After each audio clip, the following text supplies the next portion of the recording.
ایک شخص درخت کے نیچے سویا ہوا تھا۔ اچانک اس نے دیکھا کہ ایک بچھو اس کی طرف آ رہا ہے تو وہ تھوڑا پیچھے ہٹ گیا۔ بچھو اس کے پاس سے ایسے گزرا جیسے وہ کسی کام سے جا رہا ہو۔ اس نے سوچا عجیب بات ہے کہ مجھے کچھ کہے بغیر یہ بچھو آگے کیسے چلا گیا ہے۔ اس نے بچھو کا پیچھا کرنا شروع کر دیا۔ آگے گیا تو دریا آ گیا۔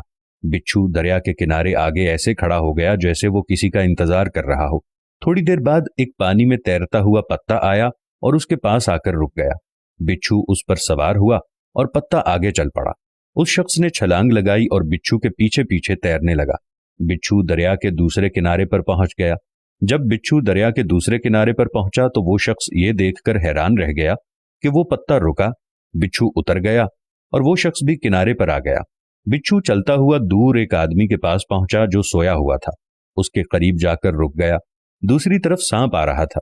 جیسے ہی سانپ سوئے ہوئے شخص کو ڈسنے لگا تو بچھو نے اس سانپ کو ڈس دیا اور وہ سانپ مر گیا اور بچھو آگے چلا گیا۔ وہ شخص جو بچھو کے پیچھے پیچھے یہاں تک پہنچا تھا، اس نے سوئے ہوئے آدمی کے پاؤں پکڑ لیے۔ وہ جاگ گیا تو اسے کہنے لگا، آپ تو بہت بڑے بزرگ ہیں۔ اس نے پوچھا کیوں، کیا ہوا؟ اس نے اسے سارا واقعہ سنایا۔ واقعہ سننے کے بعد اس نے کہا، بھائی میں تو یہودی ہوں۔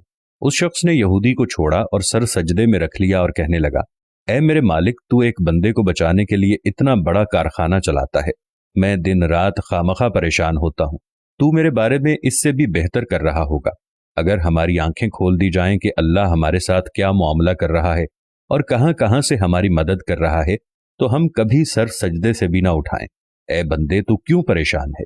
تیری تقدیر میں جو لکھ دیا گیا ہے تو اس پر راضی رہ، تیرا رب بہت بہتر فیصلہ کرنے والا ہے۔ بتا دو میری مصیبتوں کو میرا اللہ کتنا بڑا ہے۔ جو مجھ پر مصیبت پہنچی ہے اس میں بھی میرا ہی بھلا ہے۔ اے بندہ خدا، تجھے کیا معلوم کہ تیرے اوپر کس کس طرح کی مصیبت آنے والی ہے، تیرے اوپر کس کس طرح کی آزمائش آنے والی ہے۔ ارے اے بندہ خدا، تجھے ان سب آزمائشوں سے، پریشانیوں سے روکنے والا، تجھے ان سے ہٹانے والا، تجھے ان سے بچانے والا، تجھے ان سے دور کرنے والا صرف ایک اللہ ہی تو ہے۔ اگر تیری لا اللہ کے ساتھ سچی ہے نا تو پھر اس سے کوئی غرض نہیں ہوتی کہ دنیا کے کس نکڑ پر تو بیٹھا ہے، چاہے تو دشمنوں کے بیچ میں بیٹھا ہے، چاہے جو مرضی سارا زمانہ تمہارا دشمن ہو جائے، لیکن اللہ کی لا لگی ہوئی ہے۔ وہ اللہ ایسے ہی تمہارے لیے سبب پیدا کر دے گا کہ جیسے ابھی ایک بچھو کو سبب بنا کر اس نے اس شخص کو بچا لیا۔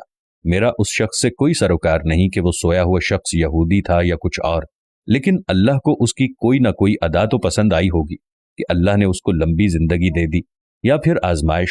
دوسرا طریقہ یہ ہو سکتا ہے کہ ابھی اللہ ان لوگوں کی آزمائش چاہ رہا ہے اور ان کو لمبی زندگی دے رہا ہے۔